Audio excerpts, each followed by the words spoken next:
ഈ സ്ത്രീകൾ പൊതുവെ ചിന്തിക്കുന്ന കാര്യങ്ങൾ എന്തൊക്കെയാണെന്ന് വെച്ചാൽ, ഒന്ന് അവർക്ക് പ്രായപൂർത്തിയായി കഴിഞ്ഞ് ഒരു ജോലിയൊക്കെ കിട്ടി കഴിഞ്ഞാൽ അവരുടെ അടുത്ത ചിന്ത എന്ന് വെച്ചാൽ നല്ലൊരു മനസ്സിനിണങ്ങിയ ഒരു വരനെ കിട്ടുക, കിട്ടിയിരുന്നെങ്കിൽ എന്നൊരു ചിന്ത അവർക്കുണ്ടാവും കേട്ടോ.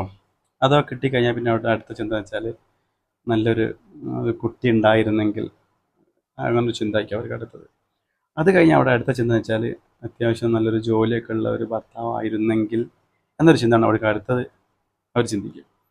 പിന്നെ അടുത്ത ചിന്ത എന്ന് വെച്ചാൽ സ്വന്തമായിട്ടൊരു വാഹനമൊക്കെ ഉള്ള ഒരാളായിരുന്നെങ്കിൽ, പിന്നെ ഒരു സ്വന്തമായിട്ടൊരു വീടൊക്കെ ഉള്ള ഒരാളായിരുന്നെങ്കിൽ എന്നൊരു ചിന്ത അവർക്ക് വരും. പിന്നെ വരുന്ന ചിന്ത വെച്ചാൽ അമ്മായിയമ്മയൊക്കെ ഇല്ലാത്തൊരു വീടായിരുന്നെങ്കിൽ, അങ്ങനെയൊക്കെ ഒരു ചിന്ത വരും. പിന്നെ വരുന്ന ചിന്ത വെച്ചാൽ എന്നെ മാത്രം സ്നേഹിക്കുന്ന, എന്നെ എല്ലാ സ്ഥലത്തും കൊണ്ടുപോകുന്ന, എൻ്റെ ആഗ്രഹങ്ങളൊക്കെ നിറവേറ്റുന്ന, എനിക്ക് നല്ല സപ്പോർട്ട് ഇടുന്ന ഒരു ഫ്രണ്ട്ലി ആയിട്ടുള്ളൊരു ഭർത്താവായിരുന്നെങ്കിൽ എന്നൊരു ചിന്ത വരാൻ മതി. അത് കഴിഞ്ഞ് അവിടുത്തെ ചിന്ത എന്ന് വെച്ചാൽ എന്താ പറയുക, എന്നെ ജോലിയൊക്കെ പറഞ്ഞയക്കുന്ന അങ്ങനത്തെ ഒരു ഭർത്താവായിരുന്നെങ്കിൽ എന്ന് ചിന്ത. അങ്ങനെ കുറേ ചിന്തകൾ ഈ പെണ്ണുങ്ങൾക്ക്, സ്ത്രീകൾക്ക് പൊതുവെ ഉണ്ടാവാൻ ചാൻസ് ഉണ്ട്. പക്ഷേ ഈ ആണുങ്ങൾ ഒരൊറ്റ കാര്യം ചിന്തിക്കുള്ളൂ. എന്താ അറിയോ? ഞാൻ കല്യാണം കഴിക്കാതിരുന്നെങ്കിൽ എന്നൊരു ചിന്ത മാത്രമേ അവർക്കുണ്ടാവുമെന്ന് എനിക്ക് തോന്നുന്നു കേട്ടോ.